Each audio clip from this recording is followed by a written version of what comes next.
Welcome to Invested in Climate. Protecting the planet and decarbonizing the global economy is the challenge of our time. Never before have so many people rallied around a common cause. We all have a role to play, and the opportunity we face is unprecedented. Invested in Climate aims to help people do more to address climate change through their work, investments, learning, lifestyle, and activism. I'm your host, Jason Rissman. I co-lead a climate venturing practice at the design firm IDEO, supporting early-stage climate founders and organizations. I'm also an investor and startup advisor, and have realized that when it comes to climate action, I'll be a lifelong learner looking for the best ways to have a climate-positive impact. If you like what you hear, give us a good rating on Apple, Spotify, Google, or wherever you found us. Follow us on social, subscribe, and spread the word. Find episodes, sign up for updates, get in touch, and visualize your climate action at investedinclimate.com. Thanks for joining.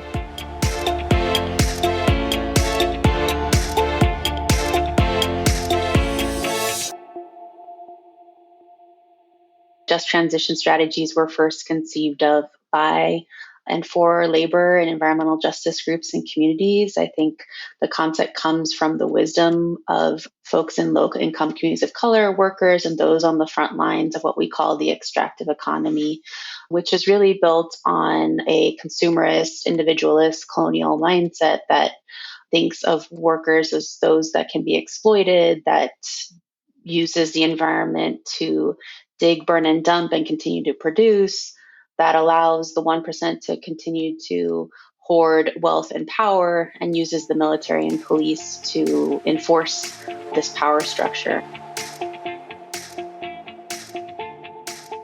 Hey everyone. Addressing climate change is not just about eliminating emissions and removing as much carbon from the atmosphere as possible. It's also, of course, about people, how their lives, livelihoods, and communities are disrupted by climate impacts, as well as by investments in climate solutions. And this is an issue of equity. Pollution and climate-induced extreme weather are disproportionately felt by people of color and low-income communities. And historically, large-scale investments in new industries have often disproportionately benefited wealthy people with privileged access. This is where the environmental and climate justice movement comes in. It's a movement that's grown in numbers, strength, and sophistication in recent years. It's won hard-fought advocacy battles at all levels of government, but has also influenced how stakeholders from all sectors think, talk about, and pursue climate action. At the center of this movement is the organization Climate Justice Alliance, a coalition of nearly 100 grassroots organizations, all working to create what's called a just transition. In this interview, I'm joined by Marion G., co-executive director of the Climate Justice Alliance, for a truly informative conversation on the state of the climate justice movement, on the principles of a just transition, the role and strategies of the Climate Justice Alliance, and much more. Listen to this one with an open mind. Give some thought to how equity issues show up in your work, and enjoy. Here we go. Hello, Marion. Welcome to Invested in Climate. So great to have you here with us today. Thank you for having me. I'm excited to be here. Where are you dialing in from? I am calling in from Coolitz Territory, Portland, Oregon. Beautiful. Hopefully you're getting some spring sunshine and so much to talk about today, and I'm really grateful for your time. Let's dive in. You are co-executive director of the organization Climate Justice Alliance, an organization that is focused on helping usher in a just transition of moving from an extractive economy to one that is regenerative. And just idea is not just an idea or a couple of words put together. It's a deeply considered framework and practice. And I'd love to start just by helping listeners understand what's meant by just transition, the history of the just transition movement, and the role Climate Justice Alliance is playing to support it. I'll do my best to give the Cliff Notes version because it definitely does have a long, rich history. But just transition strategies were first conceived of by And for labor and environmental justice groups and communities, I think the concept comes from the wisdom of folks in low income communities of color, workers, and those on the front lines of what we call the extractive economy, which is really built on a consumerist, individualist, colonial mindset that thinks of workers as those that can be exploited, that uses the environment to dig, burn, and dump and continue to produce, that allows the 1% to continue to hoard wealth and power, and uses the military and police to enforce this power structure. What Just Transition is really doing is trying to divest from that power to move towards solutions that shift economic control to communities, that democratize wealth in the workplace, that build a worldview of caring and sacredness, of a shared purpose of ecological and social well-being, that support cooperative work, that understand that there is a limit to growth and that our resources need to regenerate, that is based in deep democracy and governance, that relocalizes production and consumption and retains and restores cultures and traditions. We're really excited at Climate Justice Alliance to be celebrating 10 years of working with our 89 member organizations throughout the United States, across Turtle Island, Guam, and Puerto Rico to make just transition real on the ground. And they have such a long history and so many examples of what just transition looks like on the ground, from agroecological farming cooperatives in the Pacific Northwest to the first ever community-owned solar project in New York City. Our organizations, our member organizations, are leading the way in showing us what scalable climate solutions look like that really support community. Great. Well, there is so much there. And as we mentioned, a very deeply considered framework, one with much history and a lot to it, and a lot of pathways for action that's being created through it. And before we dive into understanding some of the principles and the partnerships and the action that you're engaged in, it'd be great just to get to know you a little bit and how you got involved in this work to begin with. Sure. We talked a little bit about retaining and restoring cultures and traditions when I mentioned what a just transition can look like towards a more regenerative economy. And I think that's a good place to start, where I grew up in Southern California and I'm the granddaughter of some amazing people that grew up along rice paddies in Southern China and worked on farms in New Jersey. And through spending a lot of time with my grandparents as well as my father, who loved to fish, I really enjoyed the outdoors. And I also had an amazing aunt that is now a federal judge, but was previously a labor lawyer. And I think through that family and through that mixed upbringing across different cultures and traditions, I really saw the importance of many elements of what a regenerative economy could look like. And I found my way to Climate Justice Alliance, though, by working with some more traditional environmental nonprofits, where I saw that those solutions just weren't working, and is what really drew me to Climate Justice Alliance in the end, and to all the amazing member organizations that we work with every day. Fantastic. So one of the core principles of the just transition is equitably redistributing resources and power. Tell us more about this principle and what it really looks like in practice. Sure. Just transition is the idea that we can move from our extractive economies the way that they're set up now, where the 1% continue to accumulate more wealth. As we saw during the pandemic, the wealthiest folks continued to get wealthy, even as people were dying from COVID, suffering from various businesses being shut down. Not only are they continuing to accumulate that wealth, they're doing so at the expense of people and the planet, and systemic racism that is embedded in our governance and economic systems. I think what that looks like in practice, or like moving away from that extractive economy, is creating new vehicles to distribute resources and distribute power more equitably and sustainably. An example of that might be our member organizations that are starting local loan funds, like Kemper Institute in Indianapolis. Indigenous Environmental Network is starting their own loan fund. We have our own loan fund at CJA called the Our Power Loan Fund, where we're really looking to support projects that are going to continue to put wealth back into the community and that meet certain values that I named before, like democratizing wealth, ensuring ecological restoration, driving racial justice and social equity. And once those projects are successful or start to be successful, I think a good example might be a local regenerative sustainable building project that we funded in Maryland. Once they take that loan and they're able to become what our definition of profitable is a little bit different, not like limitless growth, but the kind of a more long-term sustainability, they're able to pay that loan back in, and then we'll be able to fund a new project. So that's one kind of example, but there are many different examples of what a just transition can look like and the ways in which people can do that. There are indigenous organizations that are taking land back, there are reparation funds, there are incubators.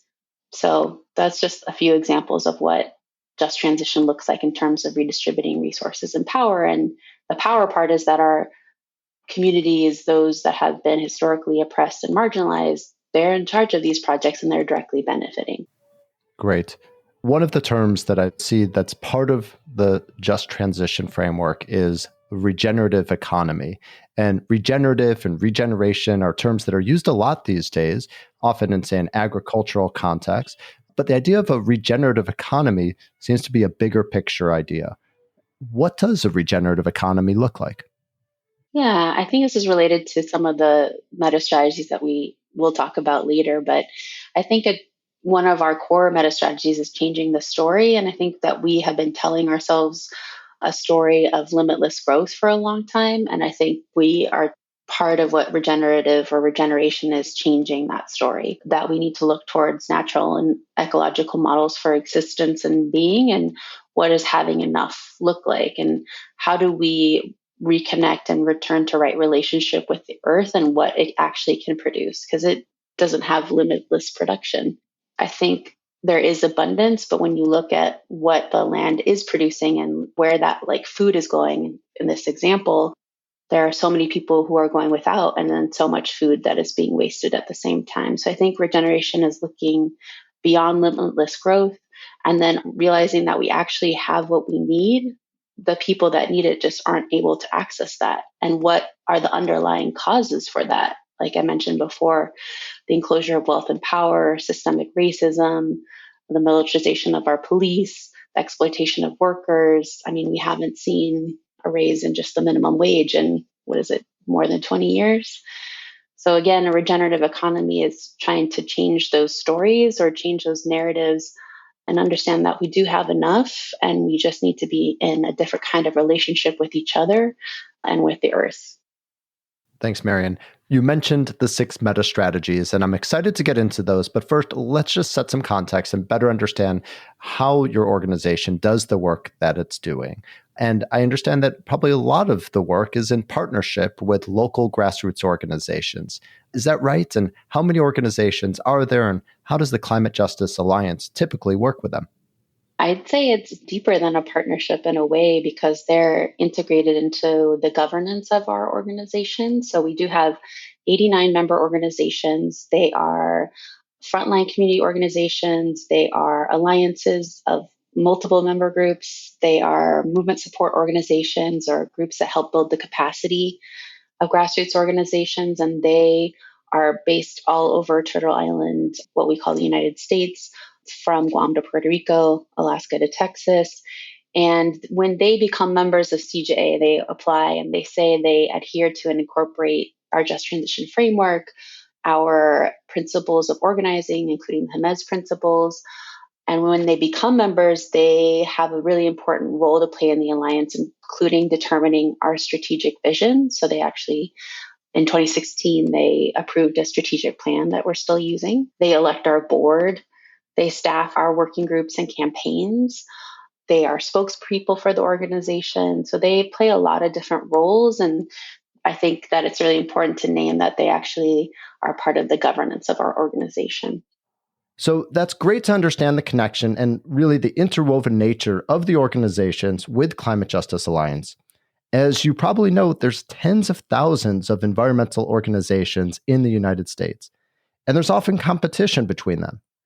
And so I'm curious about your thoughts on how's the Alliance creating more collaboration, and Why are small, community-based organizations so important? I think that goes back to the idea of a regenerative economy and creating an abundance mindset. I think the real challenge for the tens of thousands of grassroots organizations isn't that they're competing with each other. It's that most of the philanthropic funding and now even potentially some of this Inflation Reduction Act funding is going to larger nonprofits like Sierra Club, the Big Greens, and we've tried to be in partnership and continue to be in conversation with them, but often it's not so much a matter of community based organizations competing with each other. They only get about 1% of the philanthropic funding that goes to environmental and climate work. Most of that goes to large organizations already. And so I think one of our main strategies is trying to unveil that and also maintain the importance of grassroots organizing and community building and power building. And this is essential to any work, whether that's at the federal or the local level. We need to be investing in these organizations, and we call on those bigger greens to partner with Climate Justice Alliance and others to make sure that more funding is going to organizations that are feeling the impacts of climate directly and also working really hard to make solutions work in their community. I think the challenge for these larger national organizations is sometimes they think of the crisis as like a carbon budget. And if we just have some projects here, some solar installations here, and then we put some carbon capture on here, then we've balanced that carbon budget. And what I think these tens of thousand groups are showing is there's actually a lot of community-based solutions that would be more resilient in the face of climate than some of these big technofixes. Marion, let's turn to the 6 meta strategies that inform your approach. They're well articulated, and I'm sure provide a lot of clarity and guidance, especially for so many different organizations trying to work together. Will you tell us about these strategies? Sure. They're very much interconnected, and it is challenging to do them all at the same time, but they are fight the bad, build the new, build the bigger we, change the story, move the money, and change the rules. I think fight the bad has traditionally been our largest and most urgent piece of work, and probably the one that most people would recognize happening in their community in terms of environmental justice organizations. I think have been incredibly successful at stopping the very real everyday harms that our communities are faced with, like shutting down coal fire plants, for example. At the same time, we're constantly seeing new climate disasters or larger climate disasters like more wildfires, larger hurricanes, or even human caused environmental disasters like the Norfolk Southern train derailments and other toxic spills. And so it's really important that we continue to fight those things. But as I mentioned, those other strategies are also important to ensure that we actually transition away from an economy based on fossil fuels. So those are some examples of fighting the bad.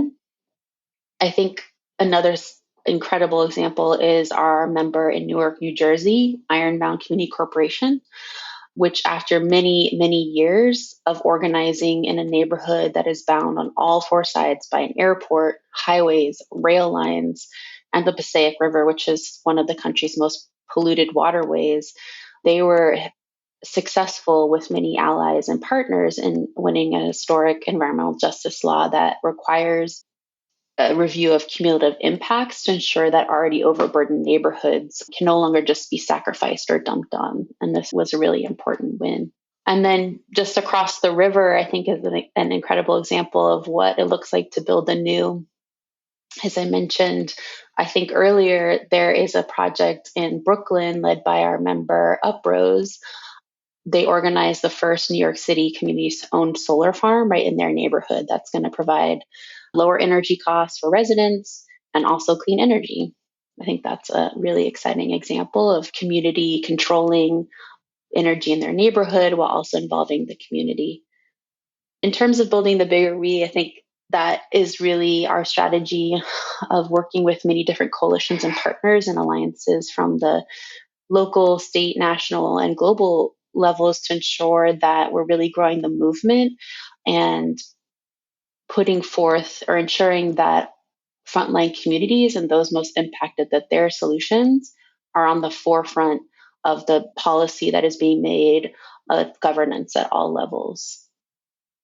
In terms of changing the rules, our members have been critical in ensuring that the Biden administration includes environmental justice, not only principles, but direct investment. So I don't know if you all have heard of Justice 40, but our members sit on the White House Environmental Justice Advisory Council and have been critical in ensuring that the administration is not just saying that they care about environmental justice, but actually requiring different agencies to ensure or demonstrate that 40% either directly or benefits environmental justice communities. I think that the challenge, and hopefully we'll have space to talk about this later, is in the implementation of things like the Inflation Reduction Act and infrastructure bills that were passed recently. There's a lot of money that could potentially flow to environmental justice communities, but we have some concerns about the mechanisms to ensure that they actually do go directly to community-based organizations. So we have some questions about that. And then the last strategy, move the money, is really in service of all of the other strategies, making sure that that capital, that 1% that has been enclosed for so long and that has been accrued by corporations and individual people because of the exploitation, because of the enslavement of our people, that this money needs to go back into community hands.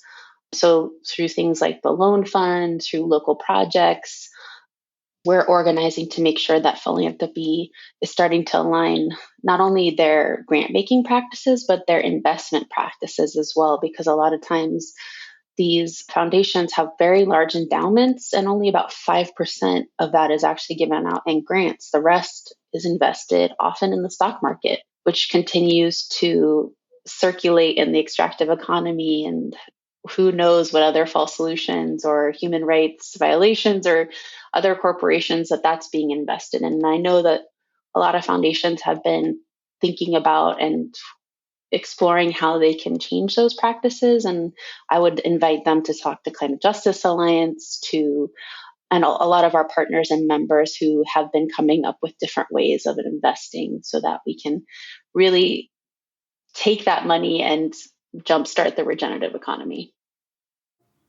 Wow, there is so much there. 6 meta strategies, and they really tell a full story. Fight the bad, build the new, change the rules, move the money, build the bigger we, and change the story. Warning, I'm going to ask you to pick your favorite. But before we do that, I'm going to zoom into 2 that stand out to me as being so big picture. I'm really curious about the progress on them. And I'm going to focus in on move the money and change the story, things that really influence the rest of the system in so many ways. And so I'm curious, how is it going? Are you able to measure progress, and are you hitting the goals and the milestones that you're hoping for? And what should we expect to see in the future?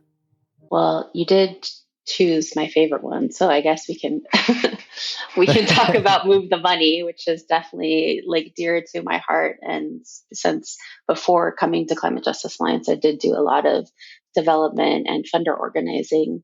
I'm really excited to say that at least in terms of CJA's strategic goal, which was to move $40 million in new climate funding to the grassroots, by our calculations, the organizing efforts of our staff, our members, and our partners has resulted in over $106 million of new funding going to the grassroots. So that is incredible.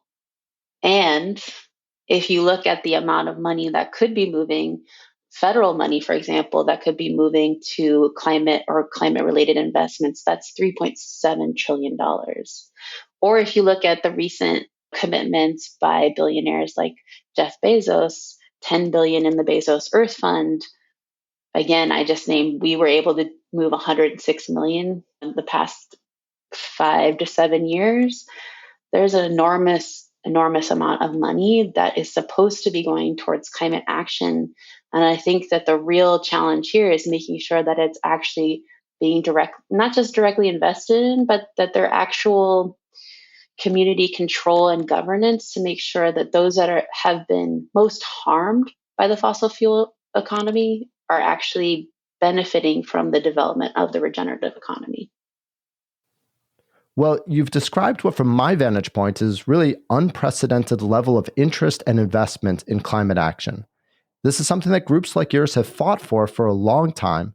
Of course, it still comes with risks of being misguided or exacerbating problems, either unintentionally or even quite knowingly. And so I'm curious, how are you feeling about the influx of interest and support for climate action in recent years? And are there caution signs that you would like to raise in this moment of momentum? I think you're totally right. The interest is the natural outcome of the organizing and the work that our members, our partners, those in the field have been pushing for decades. I think the challenge is a couplefold to direct that interest into solutions that actually address root causes.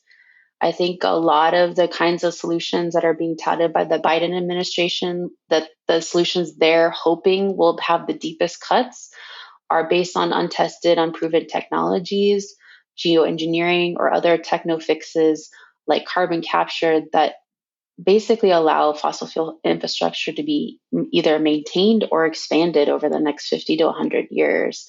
I think, one, our members have done a really great job in providing some simple tools that everyday people, as well as governments, as well as officials, staff, can use to understand whether something is a real solution or is maybe a corporate sponsored technofix that will allow them to continue to do business as usual, including pollute in our members' communities. And that's a tool that we call our people solutions lens. And it asks 5 questions. Who is telling the story? So I think it's really important, like, if Chevron is telling us that hydrogen is the solution, I think we can question that. Like, they got us into this problem and now they're telling us that they're going to provide the solution. I have a question around that. The second question is, who makes the decisions? If the decisions about who is going to be impacted by new technologies or by these different shifts that are supposed to be towards a healthier or more regenerative economy are not being made by people who are potentially impacted or who have been impacted in the past, that seems something to note. Thirdly, who benefits and how? Again, with some of these quote unquote solutions that we're seeing being touted, like hydrogen, it looks like through our analysis that it's mainly fossil fuel companies or other corporations that are going to benefit from that shift, not community. What else will impact? A lot of times, I think when we hear even things like the IPCC report addressing the climate crisis, again, becomes like this sort of carbon budget. Like, people become numbers. Oh, we just have to cut this here and we'll cut that there. And I think that what else will be impacted? People, community, health, the environment. This has to be part of the conversation. It can't be simplified down just to numbers on a spreadsheet. And then lastly, how will this build or shift power for and to marginalized communities? I think that in order to truly ensure that just transition to a regenerative economy, we really need to be shifting power away from these corporate interests or from systems that continue to make marginalized communities into sacrifice zones. Like, that is not going to work anymore, and we have to shift that. So I think there are tools that we have that could help us understand whether something that is being proposed is a real solution or not.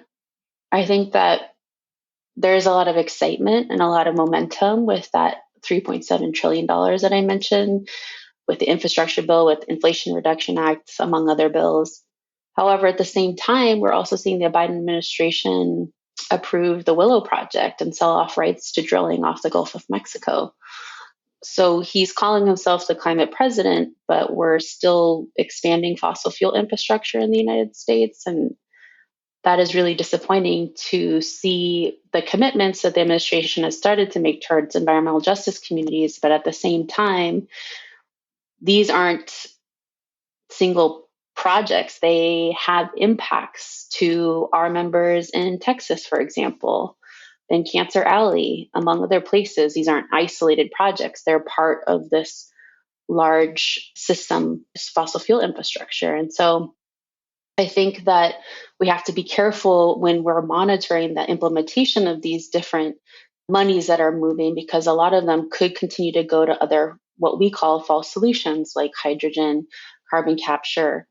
And we want to make sure that that money is actually going to organizations like our members who have lots of projects. They want to be building solar cooperatives, or they've already started them, or food cooperatives, or spaces for civic participation.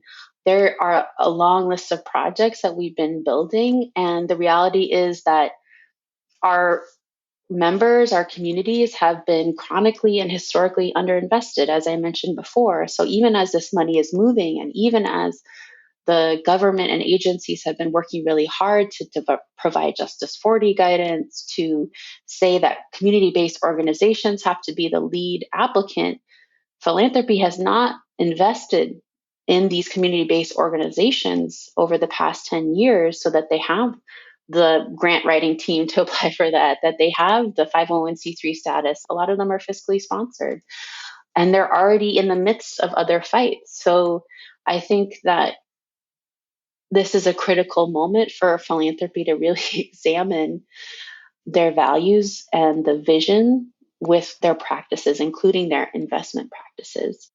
There's so much there that I'd love to dive into. I'm going to back us up just to unpack the term technofix and really understand what you mean by it. Is it simply that there's risk technology brings if it's overly glorified and comes without enough consideration of how it impacts communities? Or do you feel that new tech really shouldn't be a priority for us at the moment? I think it goes back to those questions that I posed earlier. Let's take when I said carbon capture, who is investing in those technologies, who is asking for those technologies, and are those technologies actually ensuring that we move off of oil and natural gas?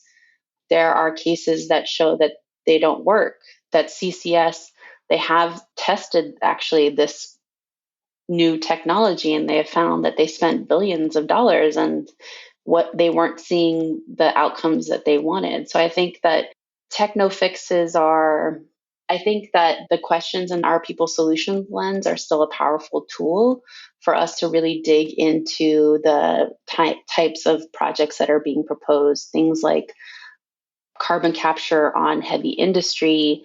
From what we understand, there haven't been much studies on what would happen if you put this amount of carbon into the ground. Will this affect our groundwater? A lot of the communities, our members, are in Jackson, Mississippi, in Flint, Michigan. They can't even drink the water right now. And we're proposing this new techno fix to take an industry that's already polluting, take, who knows if it's actually taking out the other polluting particles, or at least taking out the carbon, which is not the only thing that these industries emit, and then storing them in the ground. This is not a long-term fix of the climate crisis. And the amount of money that is being put into it is clear that it is more important to continue business as usual than actually find solutions or make shifts in our economy to actually care for people on the planet. Thanks, Marion.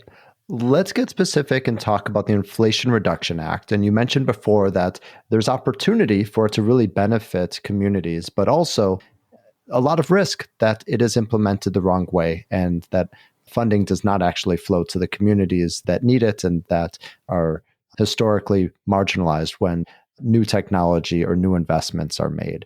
So I'm curious, what's exciting to you about the IRA and what's concerning or frustrating to you about how it's being delivered?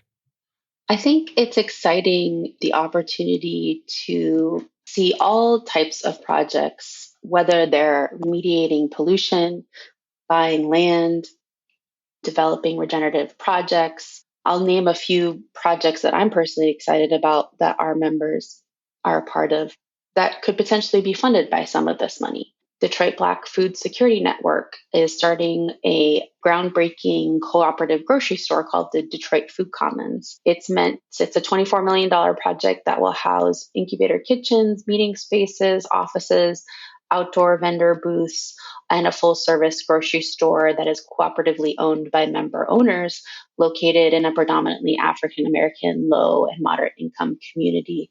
So I think this kind of reflects so many of the different pieces that we want to see in the regenerative economy, including providing local food, providing community space, incubating new businesses. They have been really successful in raising the funds, but they're not quite there yet. And so I think the IRA has the potential to really support thousands and thousands of localized solutions like the Detroit Food Commons. What I am concerned about is that this massive amount of money that is moving within this political context, right? Like if you look at the legislation, my understanding that some of this money has to be spent or at least allocated in the next 2 years. That's a lot of money to move very quickly and to set up the kind of accountability to make sure that it's projects like the Detroit Food Commons or Uprose's Sunset Park solar project that I mentioned are the ones that are getting it instead of large solar installations that, again, they tick the numbers, but are they community governed? Are they community accountable? Are they integrated into the community in a way that's not harming the ecosystem or people? I think the speed at which this is moving and the ability of the organizations to be able to engage in it, it could be really challenging for those groups that are on the ground that have relationship and community to access the money. Marion, you have your finger on the pulse of so many climate justice efforts, and you're probably aware of hundreds of activities at any given moment. And you're tracking all sorts of policy efforts and new programs being developed. What's most exciting and energizing to you right now? I mentioned a few of those projects already, and I'll mention a few more. I think just seeing the different intersectional approaches that our members are taking to address really complicated problems, right? Like, for example, Community to Community is one of our member organizations, and they work with farm workers in Washington state. After nearly a decade, they were actually able to form a labor union. And they're working on creating a functioning solidarity economy center so that they can support worker owned cooperatives. They're also working with a local land trust so that they can actually own the land that's acquired. Because even for some of our organizations that are able to like make these wins, they don't have enough capital. They don't own the land. Let's say they start a farm, then on city land, and then the city decides they want to do something else with it. They don't have any control over this. So I think I'm really excited about our members really understanding the importance of community control and community control of the land and stewardship of their resources. And I think you're seeing that in projects like Community Communities, or another really great project is Numalo Refillery, which is one of the projects of Micronesia Climate Change Alliance, our member in Guam. It's their first zero waste store in Guam, in a place where plastic pollution or single use plastic waste is a huge issue. And their goal is to make low waste living really accessible and convenient.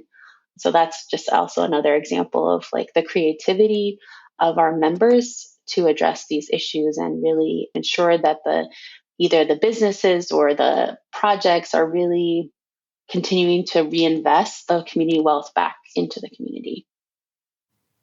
Marion, especially with so much investment happening in the next few years, many would argue that these are critical years and that they're really shaping what's the new structures and economy that we'll live in for the years to come. And so I'm curious, what do you think are the most important things that must happen in the next few years in order to achieve a just transition? I think that the most important things that need to happen are the continued investment in local living regenerative economies through direct investment in grassroots base building, power building organizations, the kinds of projects that I just named before. I think that it is not going to be enough, and it's not going to be resilient to invest in big mega projects, big solar installations, big wind installations. That's really not changing the economy. That's not ensuring that communities are prospering. And so I think the most important things that need to happen are that continued investment and support in local grassroots space building organizations that are really manifesting what the regenerative economy looks like right now. They have the solutions, they're making them happen. They need the support and the investment from philanthropy, from government, from their own communities. And I think that's both what I'm excited about and what are the most important things that need to happen in order for us to achieve a just transition. Let's leave off on something really tangible. For listeners that have been inspired by your work and your vision, how can they help? Oh, so many ways. I hope that they will go to our website, climatejusticealliance.org, and sign up for our newsletter, learn more about the Just Transition Framework, the principles of environmental justice, and all the incredible work that our members are moving and the ways that they can support their work, either by volunteering, donating, showing up at an action. I hope that they'll also listen to CJA's own podcast, Stories from Home, where you can hear directly from inspiring frontline leaders who are building the new and creating solutions, regenerative solutions.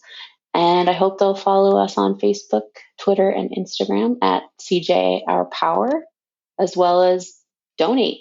Donate to our members. You can find all of their donate buttons on our homepage, as well as donate directly to CJA. Fantastic. We will include links to all of those resources in the show notes. Marion, thank you so much for your time today and for the work that you're doing. Thank you so much for having us and for providing a platform to share these incredible stories and projects and wins and lessons and so much more. Thanks for joining us for this episode of Invested in Climate. Please remember to rate us on Apple, Spotify, or Google. Find show notes, sign up for updates, get in touch, and visualize your climate action at investedinclimate.com. This podcast is for informational and entertainment purposes only and does not constitute financial, accounting, or legal advice. Thanks again.